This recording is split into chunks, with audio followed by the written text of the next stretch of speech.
What's up, y'all? Back with another video, this time on the Holy Paladin, continuing my series of climbing to 2400. If you've been keeping up with the series, then you know last time we got to 2k, so this video is going to be the 2k to 2100 push.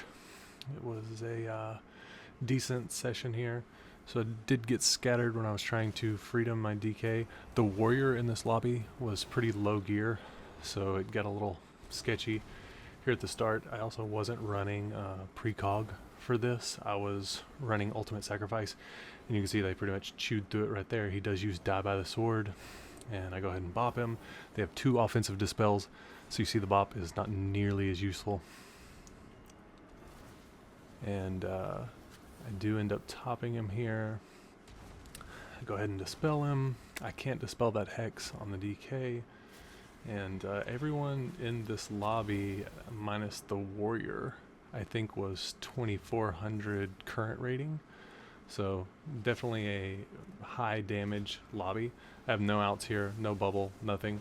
And the warrior is somehow stayed alive there, so that was really lucky. I really needed to be juking a lot more in this lobby, because clearly everyone's kicking really well at the last second.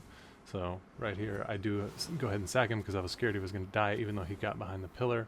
I'm not worried about dispelling my DK. He can get out of it with Lichborn or Trinket or whatever he wants to use.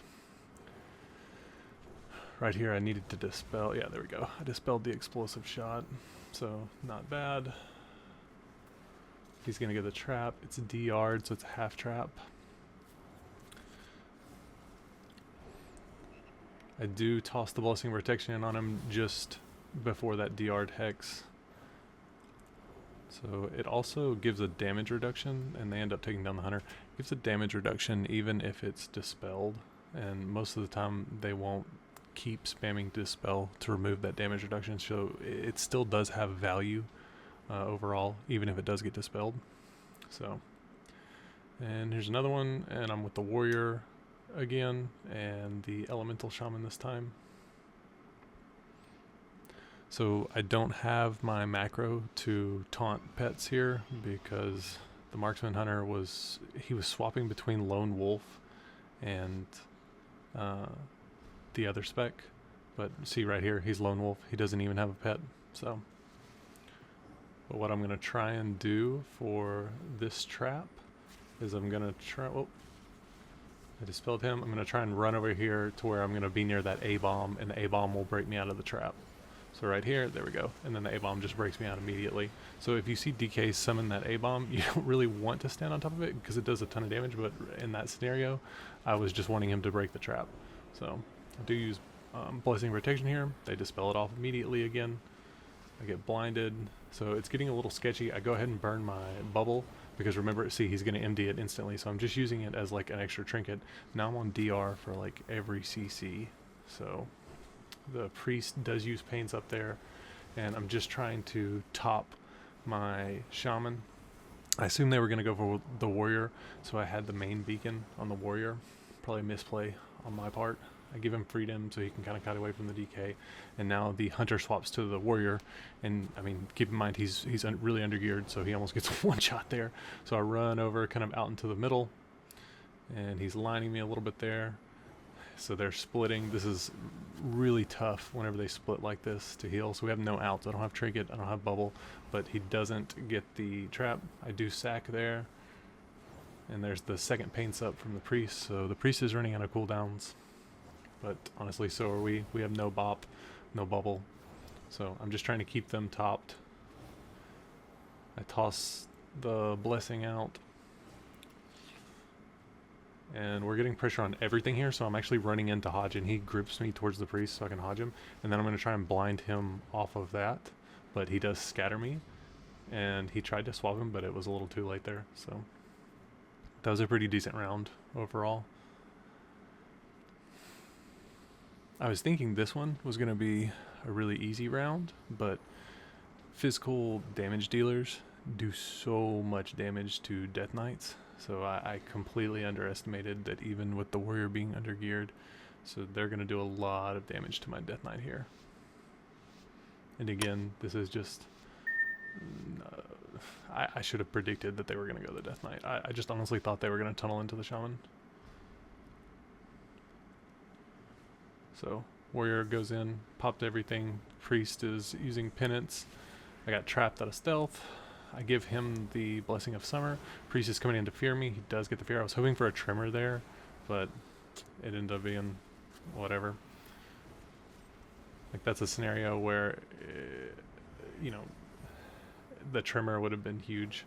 So I'm burning everything. Like, I'm not leaving any cooldowns on the table because I know if we live through their opener, we're probably going to live or win, because the shaman is going to put out so much damage whenever he's just not being touched.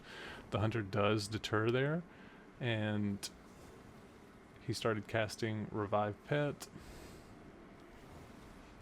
So again, here he's not running the lone wolf build. And the DK's just chasing him down. He doesn't want him to get a res on that pet. So I should have had the taunt on my bars here, so I could taunt for the traps, but again, ended up being okay, and I never knew whether he was going to run lone wolf or whether he was going to go without a pet.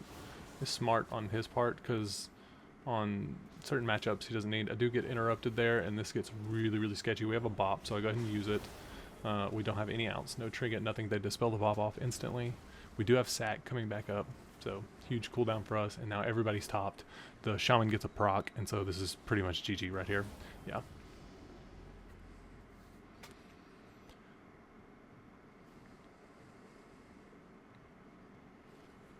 The priest was doing a really good job of getting bops off and dispelling, mass dispelling my bubble pretty much as soon as I bubbled every single time. Like, the priest played this really well. Like, it was this was a very tough matchup.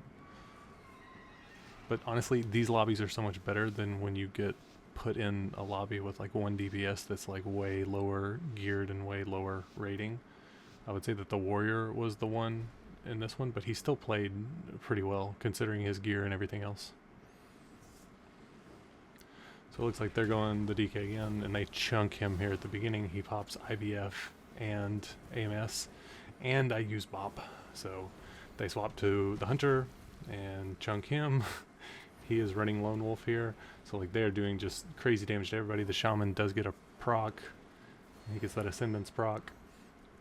And I'm just trying to top my hunter back. I did have the main beacon on my hunter this time, so he sacks himself, and I pop Aura Mastery.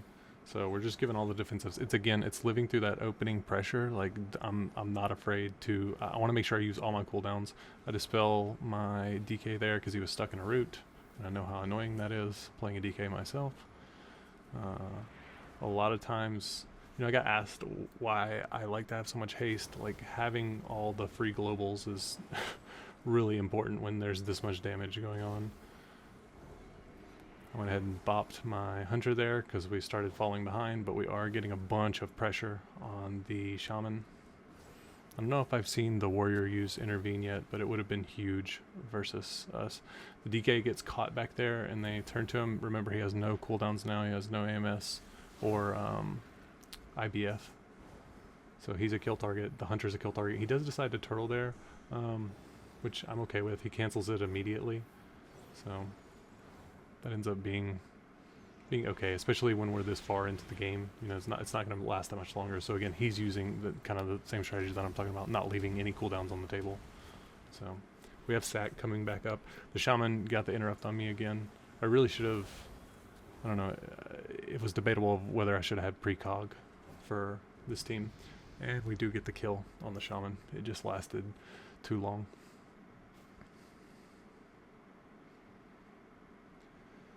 Now it's the hunter and the elemental shaman, and I'm assuming that they're gonna go for the hunter. This one was hard to predict, like who to put the main beacon on. I also thought, they could have gone for me in this one. Like, if they wanted to just bum rush me and use the strangulate on me, and the priest, he was MDing me so quickly. It was definitely an option for them.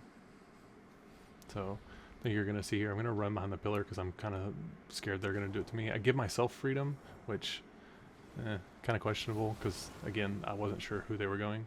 I go ahead and just throw Blessing of Summer out because I know I'm not going to have the globals here in a second because their opening burst is going to be insane. So go ahead and Aura Mastery to try and negate some of that opening burst. And I do sack him here. Notice how they're just cleaving everybody. So I go ahead and bubble, and look, it's off almost instantly. And I'm just using it as a trinket in that scenario because we have to live through their opening burst. I can't get too far behind in the opener, or we're just going to lose. But, you know, DK is basically on a 2-minute window, and they just destroyed that warrior there. You saw how quickly he dropped. That's what I was talking about with the lower gear. But anyways, DK is kind of like on a 2-minute timer. They're going to have crazy burst, but then once you live through that burst, you know, if you can get a kill in that next window, it's huge. And next up is the arms warrior and the hunter for the final match. You saw how quickly the warrior died in that last one, so I do put the main beacon on him, but honestly, either one of them is a kill target. And I was debating on swapping to precog here because they have, you know, the shaman's wind shear, and then the DK has his semi-ranged kick. So they do open on the warrior for a second, and then they make a hard swap to the hunter. And right here, I do end up burning my trinket there on his string. I get wind sheared, and I was Save the Light procced.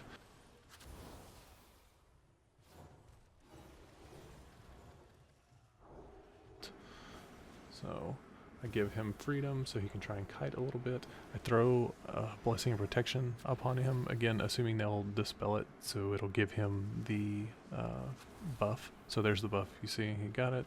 So he's taking reduced damage. I juke both their kicks there, which was huge. And I start topping the hunter, and we start getting a lot of pressure on this shaman. So the warrior's just pounding away. He does get a fear on the priest there, and the priest still has his trinket here. He does decide to swap, and they're just sticking on the shaman, and he doesn't have any outs. And that is 2100. So not bad. Next video I'll be pushing to 2200. Hope you guys have been enjoying this series. If you have, be sure to drop a like on the video. If you are new here, be sure to subscribe. We are getting closer to 1,000 subscribers, and I appreciate all of you. So yeah, I will see you guys in the next one. Peace.